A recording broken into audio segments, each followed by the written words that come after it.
Porque todo mundo está falando sobre setembro de 2025. Essa data, esse ano, parece que, de repente, ela está por toda parte. Nas redes sociais, nos vídeos, nas igrejas, em conversas por aí. É como se um relógio invisível tivesse começado a marcar o tempo para um evento, que ninguém sabe exatamente o que é. Mas a especulação é gigante. E se você está aqui, é porque a sua curiosidade foi ativada. E a minha também. Talvez você tenha ouvido que setembro de 2025 é o fim dos tempos, ou o arrebatamento, ou o início da grande tribulação. Talvez você já tenha visto dezenas de vídeos com títulos chocantes, prometendo revelar a verdade. E talvez, no fundo, uma pequena parte de você tenha sentido um frio na barriga, uma pontada de ansiedade. Porque no fim das contas, a gente quer saber o que vai acontecer. A gente quer estar preparado. Eu entendo perfeitamente. E é por isso que hoje, eu quero te levar em uma jornada, não para te dar mais uma data para você esperar, mas para investigar o porquê essa data se tornou tão popular. Vamos desvendar a história por trás de setembro de 2025. O que realmente aconteceu em 2017 para que as pessoas começassem a olhar para essa data? Qual é o sinal bíblico que eles usaram? E o mais importante, por que muitos estudiosos de profecias bíblicas afirmam que essa data é um equívoco? Eu prometo que o que você vai descobrir vai te surpreender. Mais do que isso, vai te dar uma perspectiva muito mais clara sobre os sinais reais da volta de Jesus. E por que a Bíblia nos ensina a não focar em datas? Então, prepare-se, porque a resposta para setembro de 2025 está prestes a ser revelada. Muitas pessoas olham para o ano de 2025, mas para entender essa data, temos que voltar no tempo. A chave para tudo começou em setembro de 2017. Naquela época, o mundo da profecia bíblica estava em polvorosa, e por 3 razões. A primeira é o sinal de Apocalipse 12. Se você conhece a Bíblia, sabe que o livro do Apocalipse é cheio de simbolismo. Mas no capítulo 12, a Bíblia descreve uma visão de uma mulher vestida de sol, com a lua debaixo dos seus pés e uma coroa de 12 estrelas na sua cabeça. Ela dá à luz um filho, que é Jesus. O que chamou a atenção dos estudiosos foi um evento astronômico que ocorreu em 23 de setembro de 2017. A constelação de Virgem, que representa a mulher, estava alinhada com o Sol e a Lua. Acima da sua cabeça, a constelação de Leão, com 9 estrelas, e mais 3 planetas, Mercúrio, Vênus e Marte, formavam a coroa de 12 estrelas. E para completar, o planeta Júpiter, conhecido como planeta do rei, esteve dentro da barriga de Virgem por 9 meses, o tempo de uma gestação, e saiu na mesma data. Para muitos, este não era apenas um alinhamento, mas um sinal celestial direto do Apocalipse. A segunda razão são os dias de festa judaicos. A festa das trombetas, que marca o início do novo ano civil judaico, ocorreu no mesmo período. Muitos acreditam que o arrebatamento da igreja vai acontecer em uma dessas festas, e a festa das trombetas, com seu chamado de trombeta, parecia ser a mais provável. E por último, a numerologia do número 23. No livro de Isaías 23, vemos o julgamento de Tiro. Em Gênesis, 23 é a idade da morte de Sara. E, em Mateus 23, Jesus condena os líderes religiosos de Israel. Para alguns, o número 23 é um sinal de julgamento ou de um evento final. Juntando o alinhamento, a festa e a numerologia, 23 de setembro de 2017 foi vista como uma data profética que, apesar de não ter resultado no arrebatamento, plantou a semente da expectativa de que a profecia estava se movendo rapidamente. E agora chegamos ao ponto central, a transição. Depois de toda a expectativa de 2017 e a falta de um evento global de proporções bíblicas, o que aconteceu foi uma decepção. E é aí que entra a data de 2025. Muitos crentes, desesperados por uma resposta, começaram a recalcular a data. Eles pensaram, se não foi em 2017, então talvez a profecia esteja em um ciclo, ou talvez a contagem tenha sido adiada por um período de tempo, nos levando a 2025. Mas é aqui que precisamos ser honestos e empáticos. A busca por uma data não vem de um coração mal intencionado.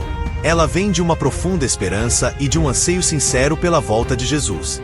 Nós, como crentes, somos encorajados a esperar a volta dele, a ser vigilantes. A questão é que, quando fixamos uma data e essa data não se cumpre, o que acontece? A fé de muitas pessoas pode ser abalada. O mundo, que já zomba dos crentes, ganha mais uma razão para ridicularizar a nossa esperança. O risco de errar uma data é muito maior do que a possível recompensa de estar certo. É por isso que, de forma sensível e cuidadosa, a gente precisa olhar para a Bíblia e entender por que a data de 2025, e qualquer outra data, é na verdade um equívoco. É como um atalho que, em vez de nos levar para o nosso destino, nos faz cair em um buraco. Nós somos chamados para viver em um estado de prontidão, não de espera por um cronômetro. E a própria palavra de Jesus nos adverte fortemente contra a fixação de datas. A verdadeira pergunta não é quando, mas como. Como devemos viver enquanto esperamos? Porque setembro de 2025 é um equívoco. A resposta está em uma das passagens mais claras da Bíblia. Em Mateus, capítulo 24, versículo 36, Jesus mesmo diz: "Mas a respeito daquele dia e da hora ninguém sabe, nem os anjos dos céus, nem o Filho, senão somente o Pai." Essa é a primeira e mais importante razão pela qual não devemos fixar datas. O próprio Jesus, o centro da nossa fé, afirmou que o momento de sua volta é um segredo guardado pelo Pai. Se ele, em sua forma humana, não sabia, como nós, simples mortais, podemos presumir saber? Qualquer tentativa de calcular ou prever uma data específica vai diretamente contra as palavras de Jesus. É uma advertência clara, e aqueles que se arriscam a marcar um dia estão, na verdade, ignorando essa orientação direta de Cristo. A segunda razão tem a ver com os sinais. Sim, Jesus nos deu sinais, mas eles são eventos, não datas. E um dos eventos mais importantes, a reconstrução do Templo de Jerusalém, ainda não aconteceu. A Bíblia diz que o Anticristo se sentará nesse templo, declarando-se Deus. Este é um evento crucial na linha do tempo das profecias. Embora os preparativos estejam avançando, o templo ainda não foi reconstruído. Além disso, a pregação do Evangelho a todas as nações ainda não foi totalmente cumprida. A Bíblia nos diz que o fim virá depois que o Evangelho do Reino tiver sido pregado em todo o mundo. E mesmo com todo o avanço da tecnologia, ainda existem povos e nações que não ouviram a mensagem de Jesus. A Bíblia não é um cronograma de eventos com datas específicas, mas sim um guia para a vida. As profecias nos preparam, mas não nos dão uma data para o fim. Elas nos mostram que a volta de Jesus está próxima. Mas a data exata continua sendo um segredo. A nossa missão é vigiar, não adivinhar. Diante de tudo isso, talvez você esteja se perguntando: então, devo parar de acreditar nas profecias? A resposta é um sonoro não. Pelo contrário, a Bíblia não é uma coleção de histórias e mitos. Ela é um livro profético que, em sua grande maioria, já se cumpriu. Pense nisso. A Bíblia contém mais de 1.800 profecias, e os estudiosos dizem que impressionantes 81% delas já se cumpriram de forma literal e precisa. As profecias sobre a vinda de Jesus, o Messias, foram cumpridas de maneira tão exata que é impossível considerá-las como coincidência. Desde o seu local de nascimento em Belém até sua morte na cruz e ressurreição, centenas de anos de profecia se tornaram realidade. A destruição de cidades poderosas, o ressurgimento de Israel como nação após 2000 anos. Tudo isso nos mostra que a Bíblia é uma fonte confiável. O fato de uma ou outra pessoa ter errado uma data não invalida a palavra de Deus. O problema não é o mapa, mas a interpretação do cartógrafo. O problema não é a profecia, mas a pressa em tentar adivinhar a hora exata. A alta taxa de cumprimento das profecias não nos dá o direito de nos sentirmos frustrados ou de abandonar nossa fé. Pelo contrário, ela nos dá uma base sólida para acreditar que as profecias que ainda não se cumpriram também se cumprirão. A Bíblia não está nos enganando. Ela está nos alertando. O objetivo das profecias não é nos dar uma agenda de eventos, mas sim fortalecer a nossa confiança e nos manter em alerta. Elas nos mostram que a história está se desenrolando exatamente como foi previsto. E isso nos leva a uma questão crucial: quais são os sinais que realmente importam? Se as profecias que realmente importam não são sobre datas, então o que devemos vigiar? A resposta para essa pergunta veio diretamente de Jesus. Em Mateus 24, seus discípulos se aproximaram dele no Monte das Oliveiras e perguntaram: "Dize-nos, quando serão estas coisas e que sinal haverá da tua vinda e do fim do mundo?" Essa é a pergunta que ecoa na alma de cada pessoa que busca a verdade. É a pergunta que nos leva a olhar para o céu, para os noticiários, para o mundo ao nosso redor. E a resposta de Jesus não foi uma data. Não foi um cálculo complicado. Ele não lhes disse para ficar de olho em um alinhamento planetário ou em um ano específico. Em vez disso, ele lhes deu sinais. Sinais que nós podemos ver. Sinais que nos dizem para estarmos preparados, não para prever. Ele listou uma série de eventos que serviriam como uma espécie de recompensa para a nossa vigilância. Ele nos deu um mapa, mas sem as datas. E esse mapa é o que nos dá a confiança para viver a nossa vida com propósito. Ele nos disse para não sermos enganados por falsos profetas que diriam, aqui está Cristo ou lá está Ele. Ele nos deu o verdadeiro guia para o que devemos observar. A resposta de Jesus é a prova de que Ele nos quer preparados, e não paralisados pelo medo. Ele nos deu a capacidade de olhar para o mundo e entender os tempos em que vivemos. Ele nos deu sinais claros, que se dividem em 4 categorias, e que nos dizem não quando Ele vai voltar, mas que o tempo está se esgotando. O primeiro são os desastres no mundo. Jesus disse que haveria guerras e rumores de guerras, fomes, terremotos e pestes em vários lugares. E não é preciso ir muito longe para ver que isso está acontecendo. Desde a pandemia até os conflitos que se espalham pelo planeta, e os desastres naturais que parecem cada vez mais intensos, esses eventos não são o fim em si mesmos, mas o que Jesus chamou de princípio das dores de parto.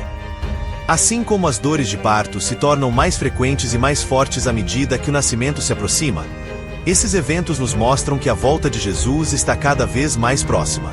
O segundo sinal diz respeito à mudança na igreja. Jesus falou sobre perseguição aos seus seguidores e que, por causa do aumento da maldade, o amor de muitos esfriaria. E nós vemos isso. A perseguição a cristãos em diversas partes do mundo é real. E em muitos lugares, o amor e a paixão pela fé têm diminuído. Mas Jesus também deu uma promessa incrível. Ele disse que o evangelho do reino seria pregado em todo o mundo antes que o fim viesse. E hoje, com a internet, com as mídias sociais, o evangelho está alcançando lugares que antes eram inacessíveis. O terceiro sinal é a angústia de Jerusalém. Jesus falou sobre um tempo de grande angústia para a cidade, um tempo de cerco e tribulação. A história de Jerusalém é cheia de conflitos. E as tensões atuais na região nos lembram que a cidade continua no centro do palco profético. O quarto sinal é o escurecimento da luz natural. Jesus disse que logo depois da aflição daqueles dias, o sol escurecerá, a lua não dará sua luz, e as estrelas cairão do céu, e as potências do céu serão abaladas. Esse é um sinal claro, físico, que o mundo inteiro verá. Ele virá para selar tudo. Esses sinais não são para nos assustar, mas para nos manter alertas. São como a buzina de um carro que nos avisa para sair da frente.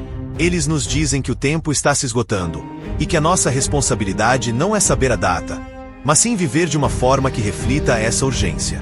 Então, o que a gente faz com todas essas informações? Jesus não nos deixou sem um plano de ação. Para que não ficássemos paralisados esperando por um sinal no céu, Ele nos contou 3 parábolas poderosas. A primeira é a parábola das 10 virgens. 5 eram prudentes e 5, insensatas. As prudentes mantiveram suas lâmpadas cheias de azeite, enquanto as insensatas não. Quando o noivo demorou, todas adormeceram, mas à meia-noite, um grito soou. Aí vem o noivo. As prudentes estavam prontas, e as insensatas não.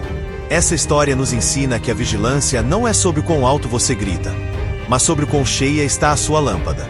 O azeite é um símbolo do Espírito Santo. É o nosso preparo diário. É a nossa fé. É a nossa intimidade com Deus.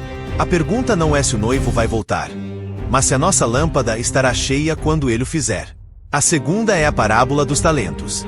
Um homem, antes de viajar, deu a seus servos talentos para que eles investissem. Um recebeu 5, outro 2 e outro 1. Os 2 primeiros trabalharam e dobraram o que receberam. O terceiro, com medo, escondeu seu talento. Essa parábola nos mostra que a espera pela volta de Jesus não é passiva. É um tempo de trabalho. É um tempo de usar os dons e talentos que Ele nos deu para o seu reino. O servo fiel não foi aquele que ficou sentado esperando, mas o que trabalhou com o que tinha. E por fim, a parábola das ovelhas e dos bodes. Jesus descreve o julgamento final, onde Ele separa as nações. As ovelhas são aquelas que alimentaram os famintos, vestiram os nus e visitaram os presos. Elas se importaram com o menor dos irmãos de Jesus. Os bodes são aqueles que não fizeram nada. Essa parábola nos mostra que nossa fé não é apenas uma crença, mas uma ação. É sobre amar e servir uns aos outros. O foco de Jesus não é no dia ou na hora. É na nossa prontidão, no nosso trabalho e na nossa fidelidade. Então, Aqui chegamos ao fim da nossa jornada. Depois de analisar a história de setembro de 2017 e desmistificar a data de 2025, a gente percebe que a verdadeira mensagem de Jesus não tem nada a ver com cálculos, mas sim com fidelidade. A palavra-chave que aparece em todas as 3 parábolas que a gente viu, a das virgens, a dos talentos e a das ovelhas e bodes, é demorou. Sim, o noivo demorou a chegar. O mestre demorou a voltar. A recompensa não veio no tempo que os homens esperavam. E essa é a nossa lição. A espera de Jesus é uma prova da nossa fé e da nossa perseverança. Ele quer saber: o que você vai fazer com o seu tempo e com os seus talentos enquanto eu demoro a voltar? O propósito de toda a profecia bíblica não é nos dar uma data para nos assustar ou nos fazer criar pânico. O propósito é nos encorajar, nos dar esperança e nos motivar a viver cada dia como se fosse o último. É sobre estarmos preparados para o noivo. É sobre sermos servos fiéis. É sobre amar e servir uns aos outros de todo o coração. A maior recompensa não será saber a data, mas ouvir do Mestre: muito bem, servo bom e fiel. Sobre o pouco foste fiel, sobre muito te colocarei. Entra no gozo do teu Senhor. Essa é a nossa meta. Essa é a nossa verdadeira esperança. E se você se sentiu tocado por essa mensagem, se sentiu a urgência de se preparar, de encher a sua lâmpada, quero te convidar a se juntar a nós. Clique no botão de inscrever-se e ative as notificações. A gente tem muito mais para explorar sobre a Bíblia e o tempo que estamos vivendo. O importante não é quando, mas o que você vai fazer agora.